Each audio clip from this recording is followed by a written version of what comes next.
Hey guys, how's it going? It's BL&Tech. Today I am going to talk to you guys about the latest Apple event, the Apple Unleashed event. I wasn't able to actually watch the thing live, but I got a recap here, go over some of the stuff that was talked about in the event.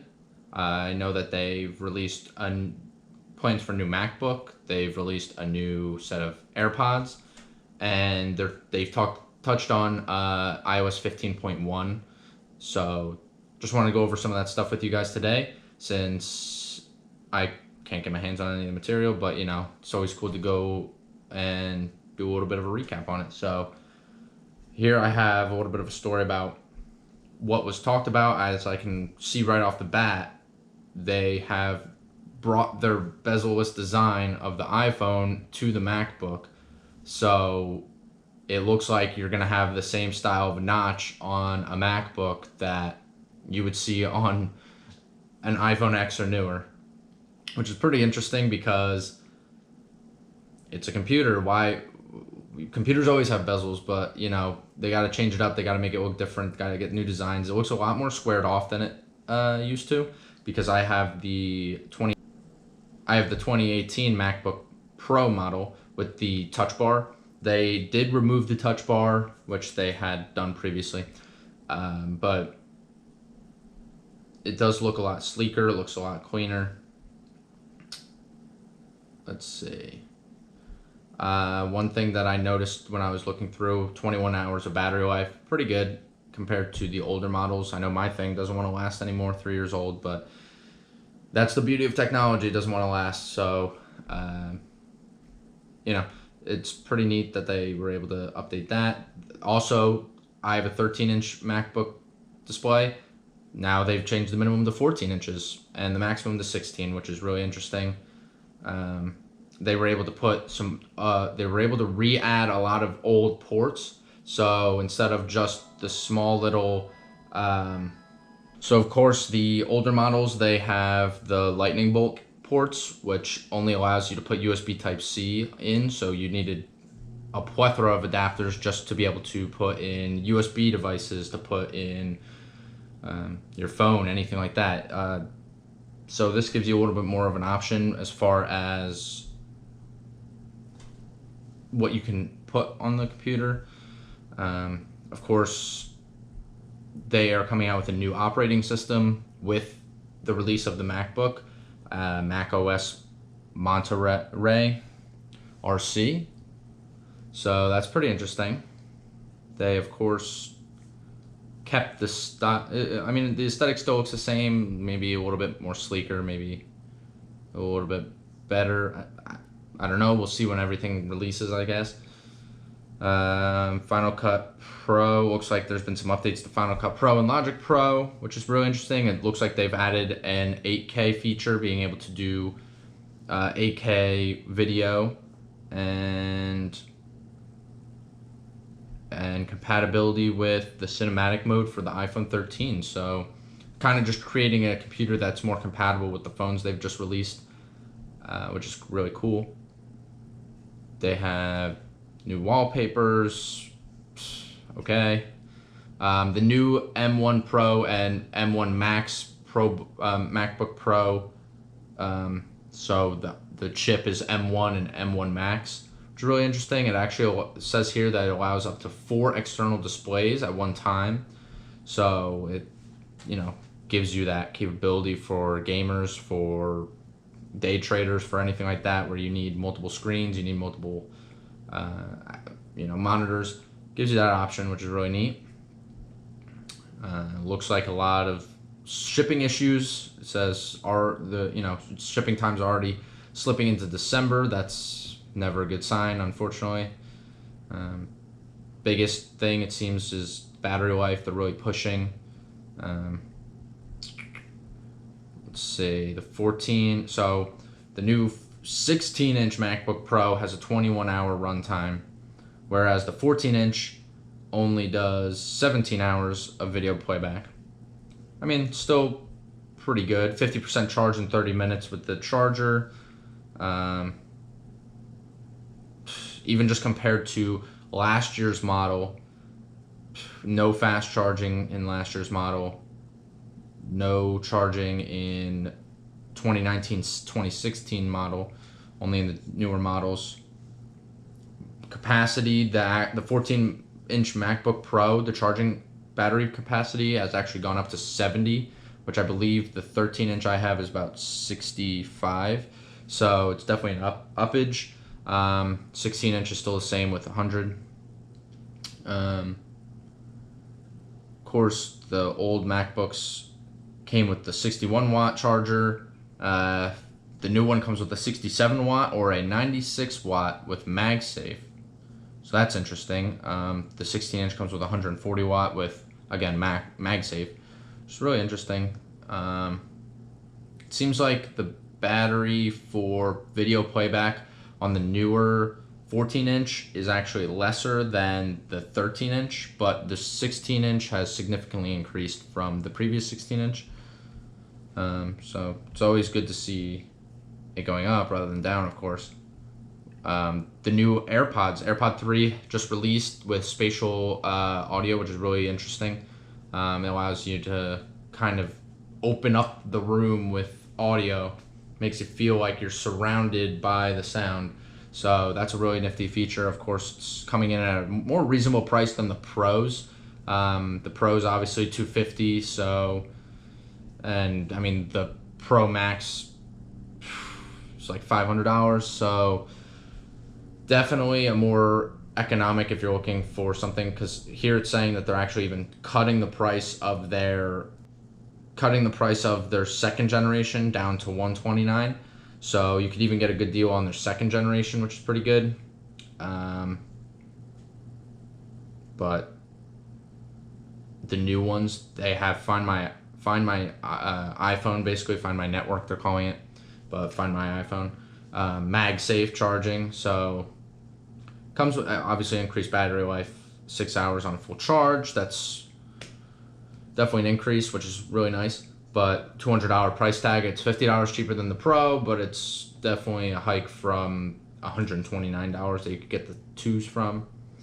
So, there's always that option if you're looking for a more economic price for AirPods. Second generation's giving you that option now. What else do we have here? Looks like they're coming out with a new pair of Beats, which are launching on November 1st.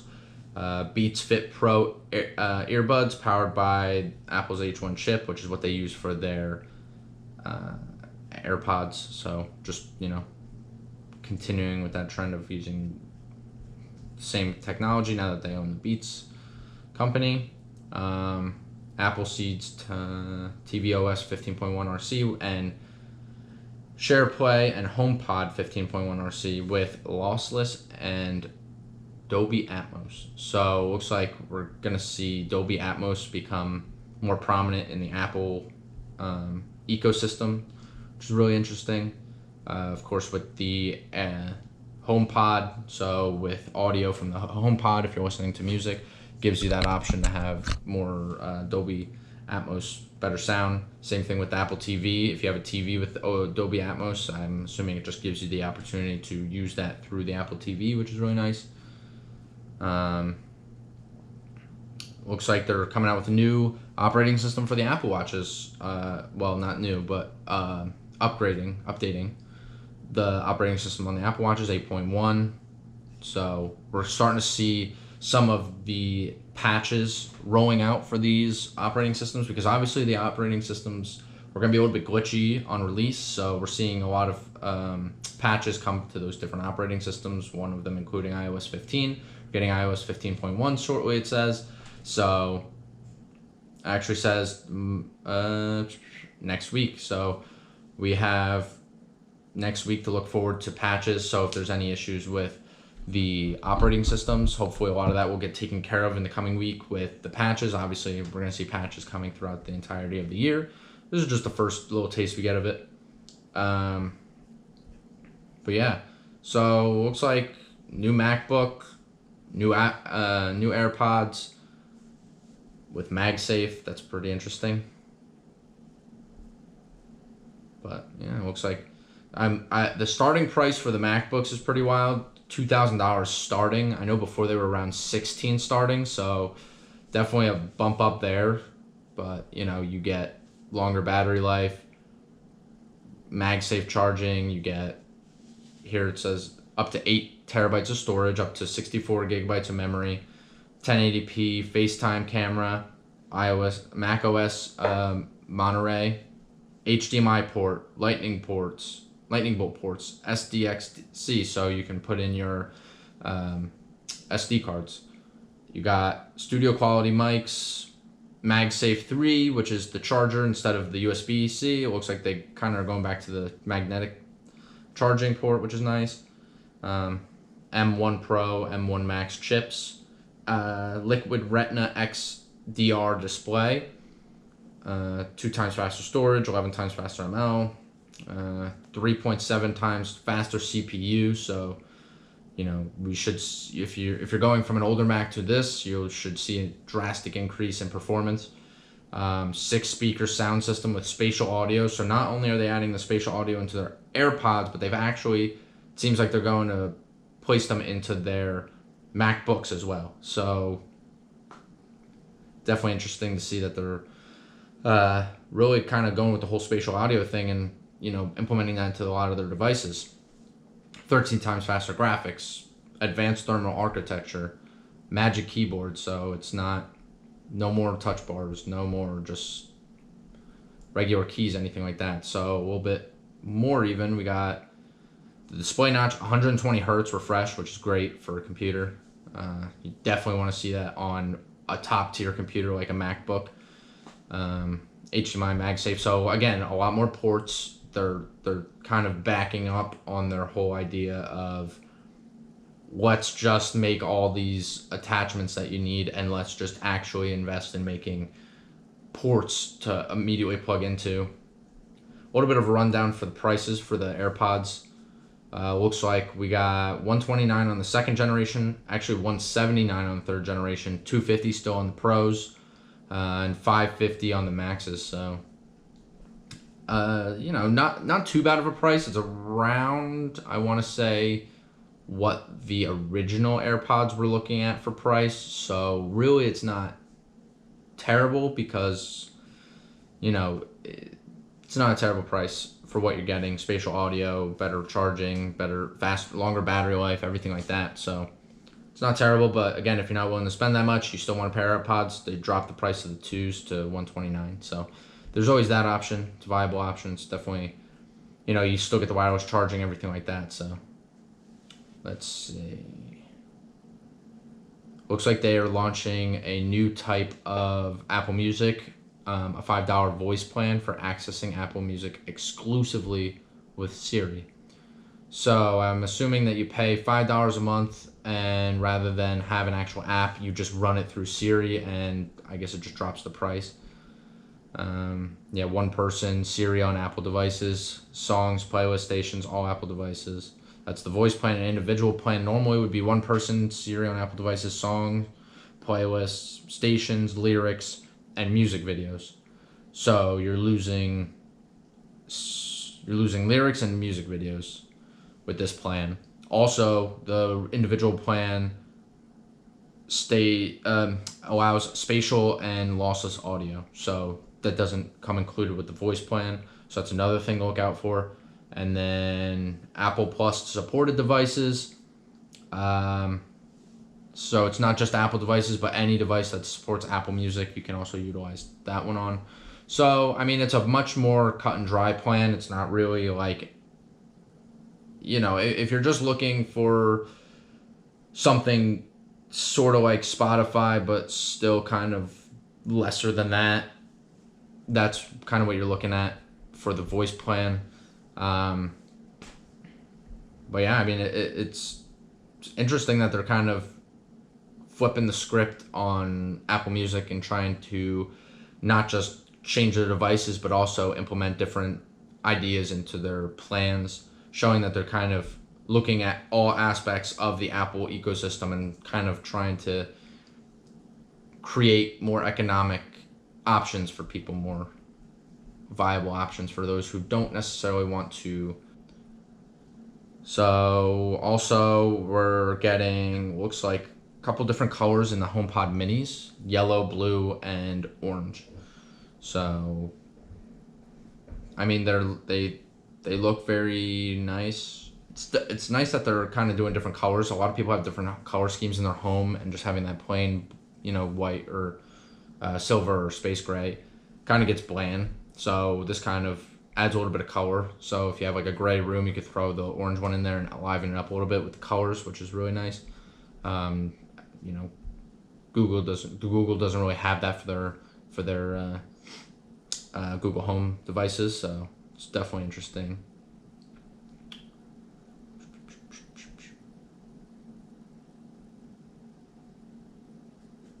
So yeah, it looks like that's really all that they've touched on in that. Outside of that, not really much. I mean, it was definitely interesting to see that they kind of threw in a random event there, because this is all content that they could have released during their Apple keynote where they released the iPhone as well as the Apple Watch. But it's definitely something that's worth putting into its own category, because Macs now are pretty worldwide known as a decent Apple device to have. So, and a lot of college students utilize them, things of that nature. Editors use them now a lot, so it gives a lot of people different options for different computers that they can run with. So I definitely could see that being worth another event, especially since they knew that there was probably going to be issues with the operating systems. They were going to have to do patches, stuff like that. So it gave them an opportunity to, touch base with people about what was going on with the patches and when they were going to be rolled out and everything like that. So that's really cool. And obviously the AirPods, it's basically just an economic version of the AirPod Pros, because you also get the spatial audio and all that. So it gives you a more affordable option to have something that's, because they even look a lot like the Pros. So it basically just gives you the option to not have to really spend a lot to get something that looks like a top tier Apple product.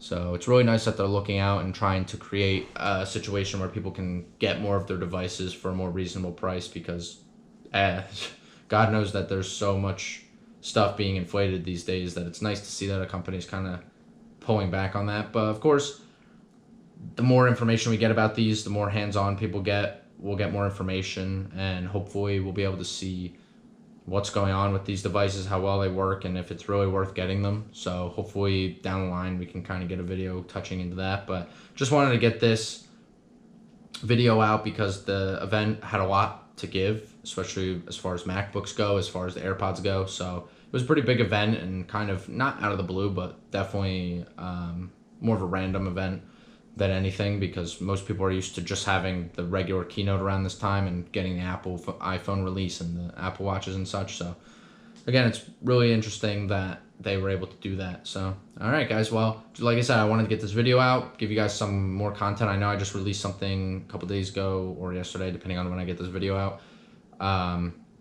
So it's a lot of content coming at you, but I just wanted to be able to go over the information that was released in this event, and give it to you guys and kind of give you my opinion of it. So I'll let you guys go, and hopefully get another video out next week, guys. So thank you for stopping by. Like, comment, subscribe. If you're enjoying the content, please do make sure to hit the notification bell, and you get notified when my new videos get up. So all right, guys, catch you later.